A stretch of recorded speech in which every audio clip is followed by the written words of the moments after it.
करे बल जी कहानी के भला किया बुलाया मां। करे बल जी कहानी के भला किया बुलाया मां। करे बल जी कहानी के भला किया बुलाया मां। ओ अकबर जी जवानी के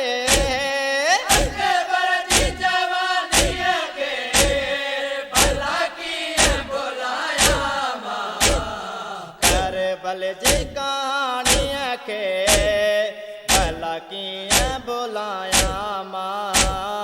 करे बल जी कहानी के भला किया बुलाया मां। करे बल जी कहानी के भला किया बुलाया मां। असगर जी प्यास तो चोत सवाल करे हरे दम। असगर जी प्यास सोचो थी सवाल करे हरे दम।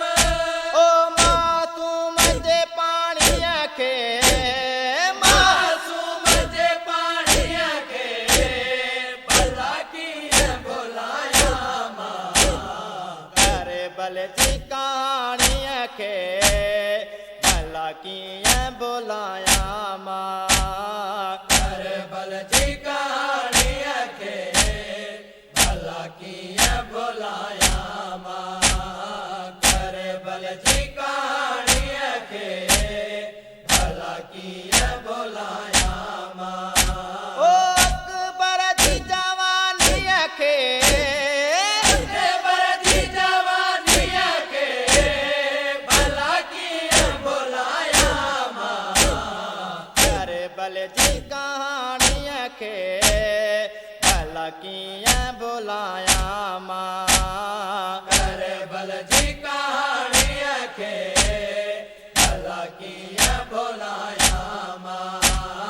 करे बल जी कहानी के भला किया बुलाया मां। अब्बास जा दरिया ते वया बाजू कलम थी जो।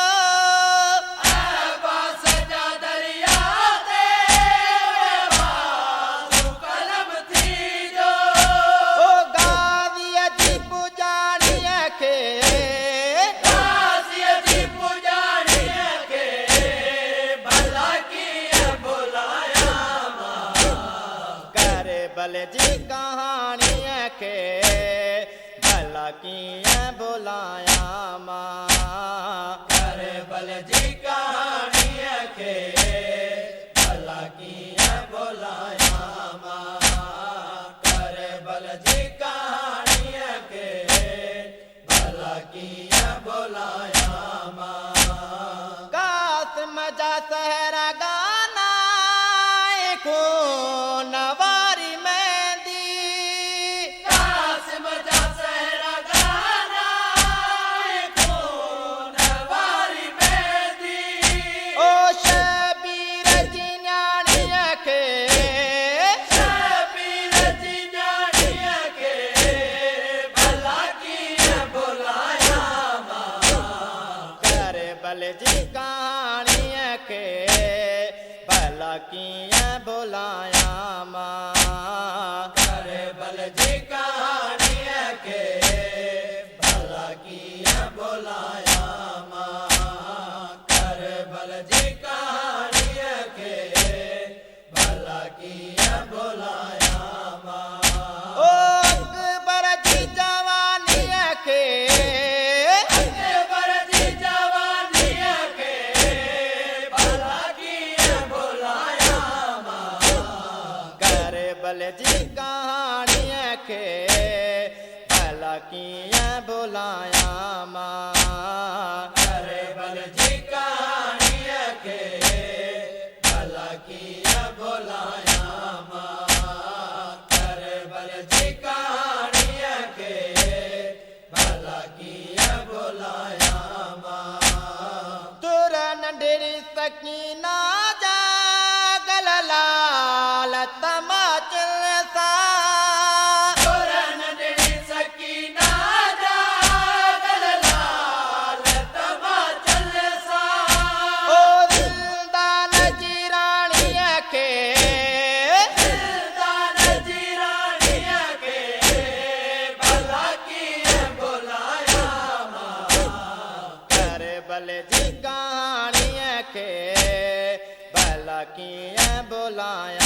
मां करे बल जी कहानी के भला किया बुलाया मां करे बल जी कहानी के भला किया बुलाया मां ओ अकबर जी जवानी के अकबर जी जवानी के भला किया बुलाया मां करे बल जी कहानी के भला किया बुलाया मां करे बल जी कहानी के भला किया बुलाया मां करे बल जी कहानी के भला किया बुलाया मां सुगरा जो आसम हुई दा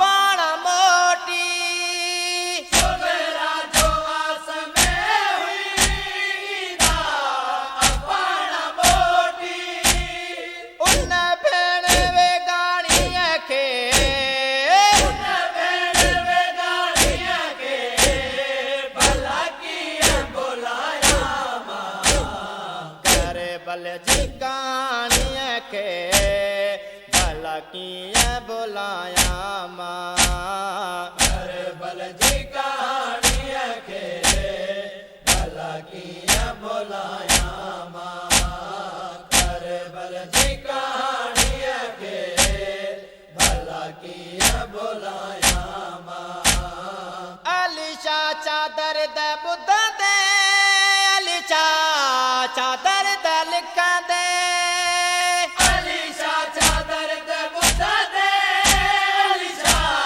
चादर ते लिख दे ओ ज़ैनब जी मुकाणी के ज़ैनब जी मुकानी के भला किया बुलाया मां करे बल जी कहानी के भला किया बुलाया मां करे बल जी कहानी के भला किया बुलाया मां करे बल